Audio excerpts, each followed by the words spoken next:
Ok, số đây nên tất cả các đôi chiều vào từ làm một chùm được nhóm bạn mình riêng xa chỉ mấy hai trong video này cứ nhóm được hai nhận toàn hết tại tờ năng access modifier được nông xì sản. Ok, năng ấy đại access modifier cứ việc phục vụ đôi chiều public private ấy chẳng nè. Ok, nó cứ chia hai tha access modifier ấy hai access modifier được nông phía xa thì sáng cứ việc miền chỉ muốn buồn cứ public private protected năng internal đại bản thân chỉ dương sắc xa tại tờ năng nông xì plus cứ access modifier cái miền 7 the public private protected internal cái ở miền đây. Ok, trong này trong C# cứ miềnต่อแต่4គឺមានដល់ internal មួយទៀត. Ok, ហើយឥឡូវយើងទៅសិក្សាតើតើនឹងពីការប្រើប្រាស់របស់វាមួយសិនតើតើនឹង public គឺវាអនុញ្ញាតឲ្យ class member អាច access បានគ្រប់ class. អូខេ និយាយទៅបើសិនជាយើងប្រើ public គឺលក្ខណៈថា field ឬក៏ method ហ្នឹងគឺវាអាចប្រើបានគ្រប់ class. យើងចង់យកទៅដាក់ class ណាក៏បានក៏ប្រើបានដែរយើងចង់ inheritance វាទៅណាក៏បានដែរអូខេបើសិនជាខ្ញុំនិយាយពីថា inheritance អ្នកទាំងអស់គ្នាអត់ស្ដាប់យល់ទេក៏ជាបញ្ហាដែរដោយសារតែ main inheritance ហ្នឹងគឺយើងនឹងសិក្សានៅពេលដែលយើងចប់ class object អូខេហើយតើតើនឹង private គឺ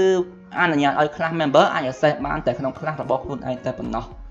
ហើយมันអាច access ទៅ class ផ្សេងបានឡើយអូខេអញ្ចឹងលក្ខណៈថា private គឺវាអត់អាចយក field ឬក៏ method របស់យើងទៅប្រើនៅ class ផ្សេងបានទេវាអត់អាចធ្វើអញ្ចឹងបានទេគឺប្រើបានតែ class ខ្លួនឯងតែប៉ុណ្ណោះអញ្ចឹង private គឺយើងកំណត់តាក់ទងនឹង field ណាឬក៏ method ណាដែលប្រើតែក្នុង class របស់យើងតែប៉ុណ្ណោះมันអាច access ទៅខាងក្រៅបានទេអូខេហើយចំណែកឯ protected គឺវាអនុញ្ញាតឲ្យ class member អាច access ទៅ class ផ្សេងបានលុះត្រាតែប្រើប្រាស់នៅ inheritance អូខេអញ្ចឹង protected គឺវាមានលក្ខណៈដូច private ដែរគឺវាអាច access បានតែ class ខ្លួនឯងទេតែបើសិនជាចង់ access ទៅ class ផ្សេងតតែប្រើប្រាស់នៅ inheritance អូខេហើយចំណែកឯ access modifier ដូចជា internal នេះគឺខ្ញុំអត់សូមអត់និយាយដោយសារតែចំណុចនេះគឺខ្ញុំអត់ច្បាស់ដូចគ្នាហើយខ្ញុំអត់សូវឃើញគេប្រើទេហើយនិយាយទៅខ្ញុំអត់សូវយល់តែទៅនឹង internal ហ្នឹងអញ្ចឹងបើសិនជាទាំងអស់គ្នាណាតែគាត់ចេះគាត់អាចធ្វើការចែករំលែកក្នុង comment បាន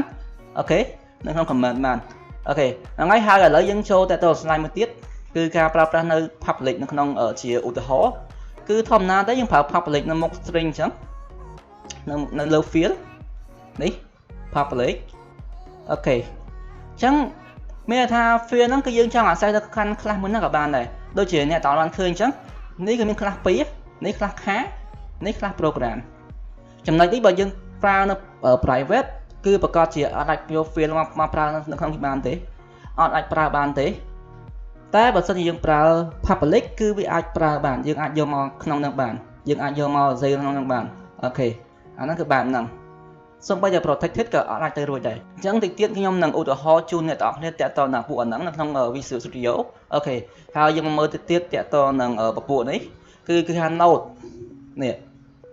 និយាយចំទៅកន្លែងហ្នឹងគឺចង់បញ្ជាក់ថាអញ្ចឹងបើសិនជាយើងបង្កើតនៅ field ប្រកាសនៅ field ថ្មីហើយយកមានកំណត់តាក់ទងនឹង private ឬក៏ protected ឬក៏ public នៅមុខហ្នឹងទេនេះមុខនេះបើយកកំណត់ទេគឺវានឹង automatic ទៅជា private តែម្ដងអូខេគឺវានឹងបញ្ជាក់ថា field ហ្នឹងជា private អញ្ចឹងយើងចង់ access ទៅកាន់ class ផ្សេងគឺអត់អាច access បានទេអូខេអាហ្នឹងបែបហ្នឹងតែបើសិនជាក្នុង C++ គឺបើសិនជាយើងអត់ប្រកាសអីនៅមុខអញ្ចឹងទេវាប្រកាសជា automatic ខ្លាចជា public តែម្ដងប៉ុន្តែក្នុង C# គឺខុសគ្នាគឺវា automatic ខ្លាចជា private អូខេអាហ្នឹងគឺជាភាសាអូខេខ្ញុំអត់ដឹងដែរតោះឥឡូវចូលទៅក្នុង Visual Studio ទាំងអស់គ្នាដើម្បីសិក្សាតាក់ទងនឹង protected private និង public ឲ្យកាន់តែស៊ីជម្រៅអូខេតោះទៅអូខេហើយឥឡូវខ្ញុំបានចូលក្នុង Visual Studio ហើយខ្ញុំធ្វើការបង្កើតនៅ project ថ្មីខ្ញុំចុច new project ខ្ញុំចុចលើ Visual C3 ហើយ console application អូខេហើយខ្ញុំដាក់ឈ្មោះខ្ញុំដាក់ថា access modifier ដកគ្នាក៏បានដែរ file ចឹងណាដូចជាខុសនេះបែបនេះហើយយើងចង់ប្រើទៅណាក៏បានដែរអត់ជាបញ្ហាទេហើយខ្ញុំចុច OK អូខេបង្កើត project ថ្មីអូខេខ្ញុំសុំ zoom បន្តិចហើយក្នុងចំណុចនេះគឺខ្ញុំធ្វើការបង្កើតនៅclass មួយដល់ខ្ញុំ right click នៅលើproject របស់យើងហ្នឹងគឺឈ្មោះថា access modifier ខ្ញុំ right click ខ្ញុំចុច add នេះចុច add class មកអូខេហើយយកលើ class នេះមកហើយអូខេហើយយើងចុចដាក់ name របស់យើង class name យើងឈ្មោះអីគេដាក់ឈ្មោះថាដាក់ person ទៅខ្ញុំអត់ដឹងថាដាក់ឈ្មោះអីទេ person អូខេហើយ enter add class ថ្មីរបស់យើងអូខេ ហើយឥឡូវខ្ញុំសូមឧទាហរណ៍តាក់ទងនឹងក្នុង class program សិនបើសិនជាយើងក្នុង class program នេះយើងចង់បង្កើតវាជា private ជា protected ជា public គឺអត់ជាបញ្ហាទេតែបើសិនជាក្នុងនេះក្នុង class person នេះបើសិនជាយើងចង់បង្កើតតាក់ទងនឹង private ឬក៏ protected គឺវានឹងអាចមានជាបញ្ហាដោយសារតែវាអាច access ទៅខាងក្រៅបានទេអាហ្នឹងគឺបែបហ្នឹងអញ្ចឹងឥឡូវខ្ញុំឧទាហរណ៍តាក់ទងនៅក្នុងនេះសិនអូខេគឺខ្ញុំដាក់ field ទៅ field ទៅអូខេហើយខ្ញុំដាក់ private ដាក់ integer id ទៅហើយនេះដាក់ protected ហើយខ្ញុំដាក់ថា string name ហើយនេះដាក់ជា public ខ្ញុំដាក់ string 6 អូខេបែបហ្នឹងហើយក្នុងនេះគឺខ្ញុំសូមធ្វើការដាក់ console read key តិចមកឲ្យវាចាប់នៅ console របស់ខ្ញុំអូខេហើយអានេះគឺខ្ញុំធ្វើការហៅ class ហ្នឹងមកឈ្មោះ class គឺ program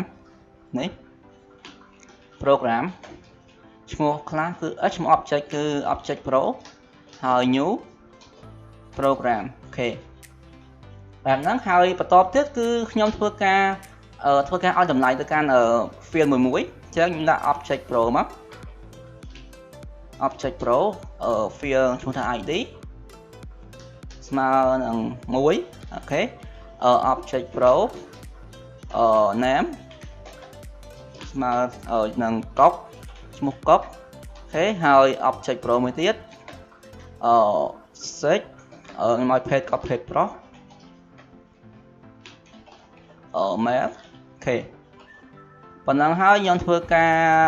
ដូចជាយើងធ្វើការឲ្យ constructor មួយទៅថាមិនដល់ព្រោះយើងឲ្យ constructor មួយក៏ល្អដែរconstructor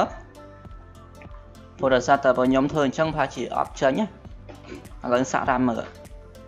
វាឲ្យ output ចេញអត់មើលទៅវាប្រកាសជាចេញអត់ចេញ output ទេតែពេលញ៉ាញ់តតែយើងធ្វើការ CW ចេះមកយើងបាច់ប្រើនៅ constructor ក៏បានដែរយើងធ្វើការ object pro .id ដាក់ tab មួយមកដើម្បីឃើញតម្លៃអូខេហើយ object pro .name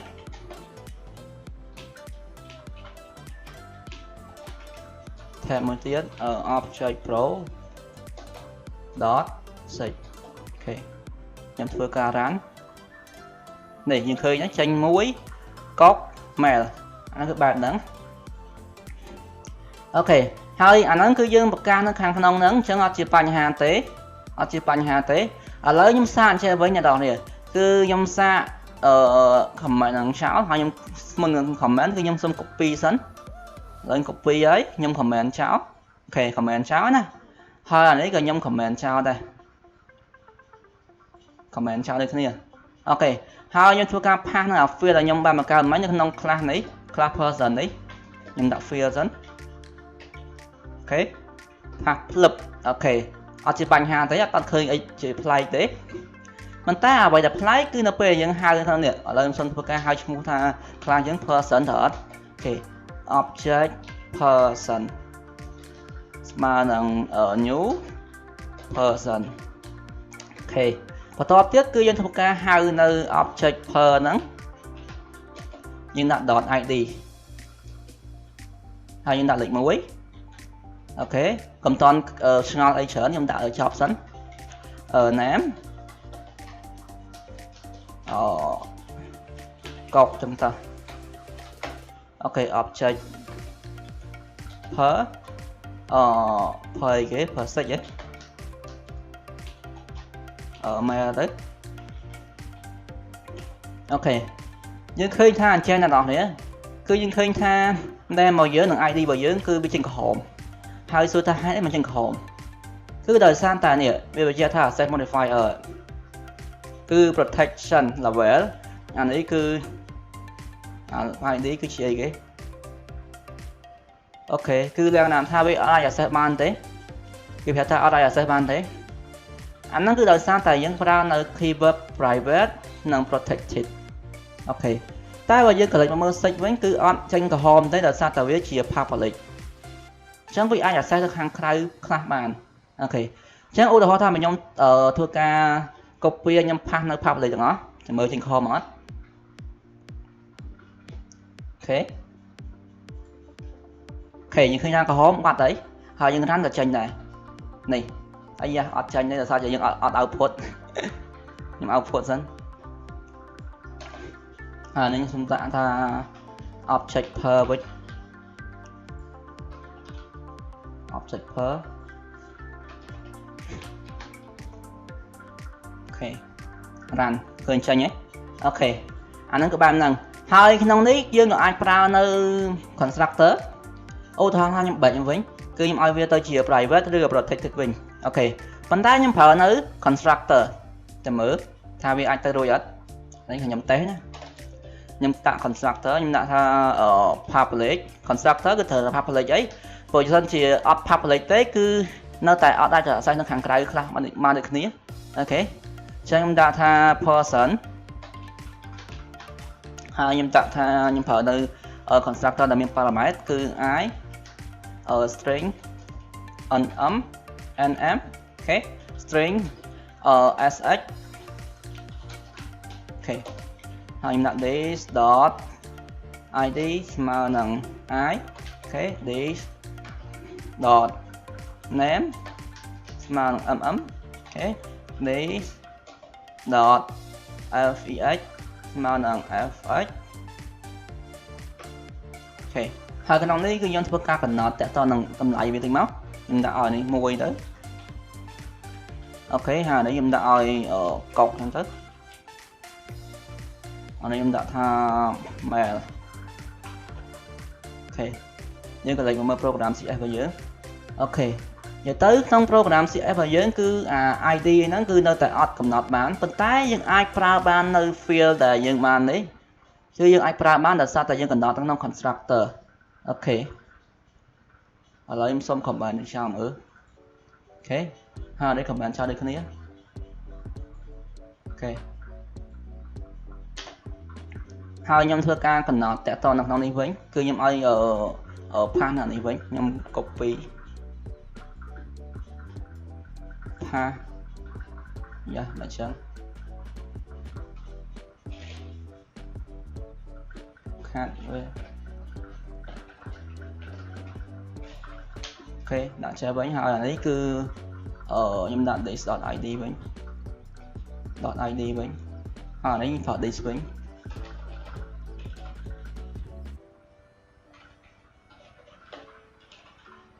អូខេហ្នឹងហើយហើយឥឡូវ run គឺចេញដូចគ្នាអូខេអញ្ចឹងលក្ខណៈថា field បើសិនជាយើងបង្កើតវាជា private ឬក៏ protected អញ្ចឹងគឺយើងអាចដាក់តម្លៃបានទេអូខេនេះគឺយើងអត់អាចកំណត់តម្លៃនៅក្នុងនេះបានទេគឺយើងអាចកំណត់បានទេតែបើសិនជាយើងប្រើនៅ constructor គឺយើងនឹងអាចផ្ដល់តម្លៃបានទោះយើងប្រើ keyword អីក៏ដោយយើងអាចប្រើបានដែរអញ្ចឹងមិនថា constructor គឺវាមានផលប្រយោជន៍ច្រើនហើយបើសិនជាអ្នកទាំងអស់គ្នាចង់កំណត់តទៅនឹងតម្លៃមួយក្នុងនេះគឺនៅមានមួយមុខទៀតគឺ property គឺ property គឺយើងអាច set តម្លៃមួយបានអញ្ចឹងយើងនឹងសិក្សាមេរៀន property ហ្នឹងនៅមេរៀនក្រោយគេហៅថា property and encapsulation អូខេអញ្ចឹងយើងនឹងសិក្សានៅមេរៀនក្រោយហើយក្នុងវីដេអូនេះគឺខ្ញុំបង្ហាញតែប៉ុណ្្នឹងទេតទៅនឹង keyword private protected public ហើយយើងចាំតែមួយគត់បើសិនជាយើងប្រើ public គឺយើងអាច access field ឬក៏ method ឬក៏អីផ្សេងគឺបានគ្រប់កន្លែងគ្រប់ខ្លះតែបើសិនជាយើងប្រើនៅ private ឬក៏ protected គឺយើងអាច access នៅខាងក្រៅបានទេគឺយើងអាច access ទៅខាងក្រៅបានតែ protected ទេគឺលក្ខណៈថា protected គឺលក្ខណៈជា inheritance បាទមិនអាច access ខាងក្រៅបានតែបើ private គឺអត់អាច access ខាងក្រៅបានទេហើយអានេះគឺវាអាចប្រើបានលុះត្រាតែវាជា constructor ឬក៏វាជា property ដែលយើងនឹងសិក្សានៅមេរៀនក្រោយបន្តទៀតអូខេហ្នឹងហើយហើយហ្នឹងហើយជាអត់មានអីត្រូវនិយាយច្រើនទេហ្នឹងហើយហើយបើសិនជាទាំងអស់គ្នាអត់ចង់គិតច្រើនអ្នកទាំងអស់គ្នាអាចធ្វើការប្រើតែ public សុទ្ធក៏ជាបញ្ហាដែរខ្ញុំគិតថាប្រើតែ public សុទ្ធក៏អត់អីដែរប៉ុន្តែជាទំនាប់ខ្ញុំចិត្តប្រើគឺបើសិនជាខ្ញុំប្រើនៅខ្លះ object ធម្មតាគឺខ្ញុំចិត្តប្រើ private នៅពេលកន្លែង field នៅកន្លែង field គឺខ្ញុំប្រើ private ហើយបើសិនជា constructor គឺខ្ញុំប្រើ public ធម្មតាហើយបើសិនជា method ឧទាហរណ៍មាន method គឺខ្ញុំប្រើតែ public ធម្មតាដូចគ្នាគឺខ្ញុំប្រើ public អូខេហើយបើសិនជាពេលដែលខ្ញុំរៀនដល់ inheritance គឺខ្ញុំយកប្រើនៅ protected គឺខ្ញុំប្រើកន្លែង field អូខេគឺខ្ញុំប្រើកន្លែង field អញ្ចឹងអត់ជាបញ្ហាទេគឺមិនបាច់ចាំភ័យថាអូខ្ញុំអត់បរៀនអត់អីទេគឺខ្ញុំនឹងបរៀននៅពេលដែលខ្ញុំដល់ inheritance គឺខ្ញុំនឹងប្រាប់តើតើនៅចំណុចហ្នឹងអូខេហ្នឹងហើយក្នុងវីដេអូនេះគឺមានតែប៉ុណ្្នឹងទេសង្ឃឹមថាទាំងអស់គ្នានឹងពេញចិត្តហើយបើសិនជាក្នុងវីដេអូនេះវាមានកំហុសឆ្គងកើតឡើងដោយអចេតនាក៏សូមមេត្តាអធិស្ឋានអូខេមានតែប៉ុណ្្នឹងទេជួបគ្នាវីដេអូក្រោយបាយបាយជម្រាបលាឬត្រីសួស្តីបាយបាយ